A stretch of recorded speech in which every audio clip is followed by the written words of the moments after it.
All right, let's get into creating that content. So once we know who we're trying to reach, and pretty much during our market research, we're going to figure out how best they're going to be reached.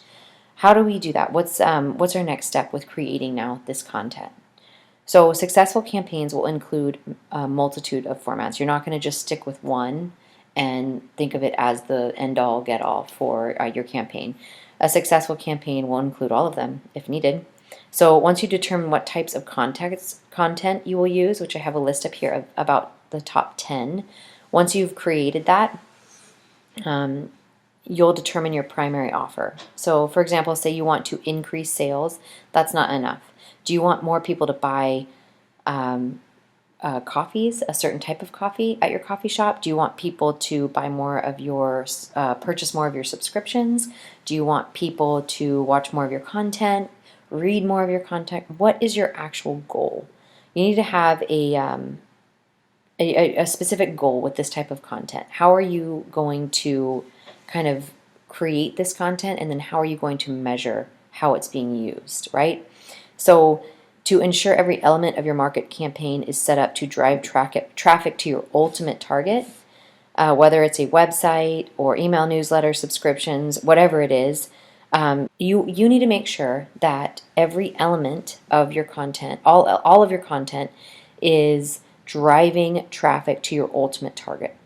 So when you create this content, you need to make sure that your email, your social media, your search engine optimization, your landing page, everything is driving, all of your elements is set up to drive traffic to your ultimate target, whatever your target is. If it's getting them back onto your landing page, then that's your goal. If you're getting them to subscribe, that's your goal. The entirety of creating the content is to make sure that it reaches your goal.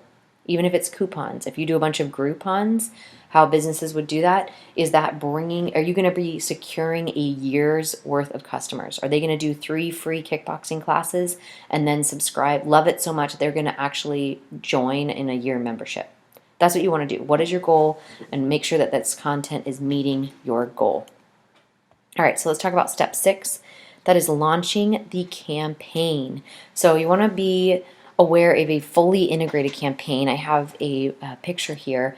Fully integrated campaign will be once you've finalized your content and you've received the sign-off from any necessary internal parties, it's time for promotion and execution. There are varieties of tactics you can use, including many of those listed above, such as social media, email, pay-per-click ads, public relations, telemarketing. Everyone who enters your sales funnel via any channel in the event or landing page, however that you're going to bring them in, can prove to be valuable, even the ones who don't purchase your products right away. But not every channel will be right for your business. So you want to ask yourself, what are the channel's strengths and weaknesses, and how will they help me reach my business objectives? Do we want to do social media campaign? Do we want to do e-marketing, online, print?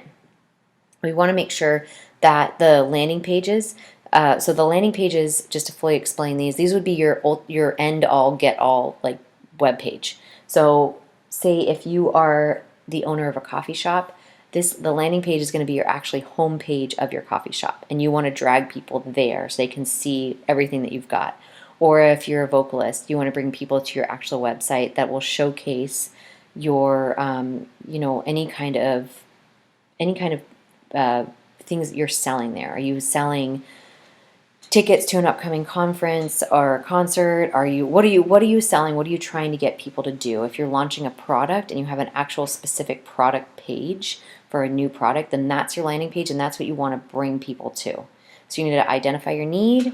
You need to kind of define the solution, and then make sure that your solution offers a unique approach to it. How are you going to bring people into your campaign? How are you going to secure that subscription? How are you going to secure that customer? So these give you a couple of options. They involve just a couple of different ways to kind of solidify.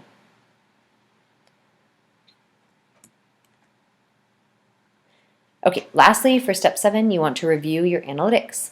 So what have we gained with all of this? You want a number of organic website visits to your content, which would be Google Analytics. You want time on the page. How long are they staying on your page?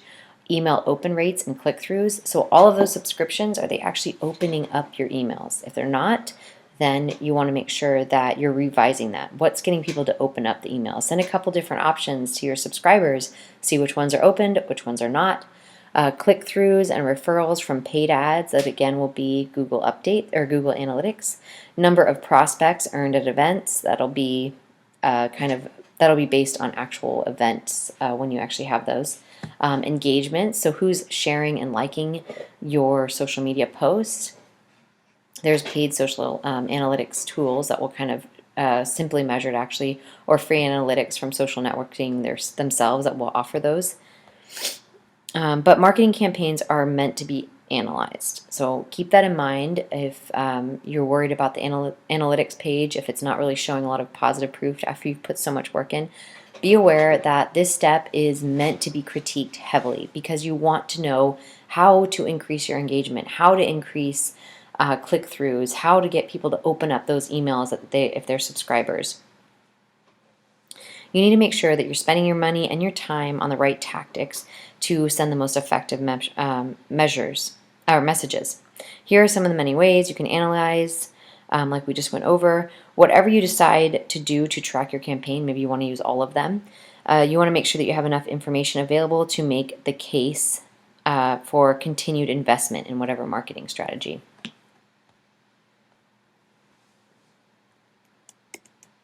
So let's talk about an example of a perfect digital PR campaign. This one was by Hostelworld, and I have it in our lecture. You guys can take a look at it. It's very unique how they did this. They dragged in Mariah Carey, which is a very well-known star, obviously. So when the world's biggest diva rocks up at your hostel, can you guess who? So their goal was to prove that hostels aren't dirty and bug-ridden, dangerous places. Some of the public still believes them to be. So they have them modernized with affordable offerings that can compare to most expensive hotels. That was like their goal, to showcase a new look at hostels. Their audience is they were targeting traveling adults. So typically hostels attract a younger single crowd, but now Hostelworld is showcasing how hostels are for everyone. You want to tell your story in your campaign, so this is a video ad.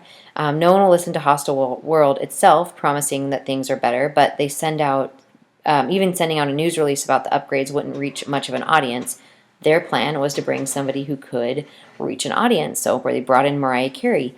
If she is telling people that hostels are better, and she even spends the night in one, then people will believe it. So they created a fun video that's released on YouTube, social media network, that young people and travelers love to use, and here we go. We've got a viable story.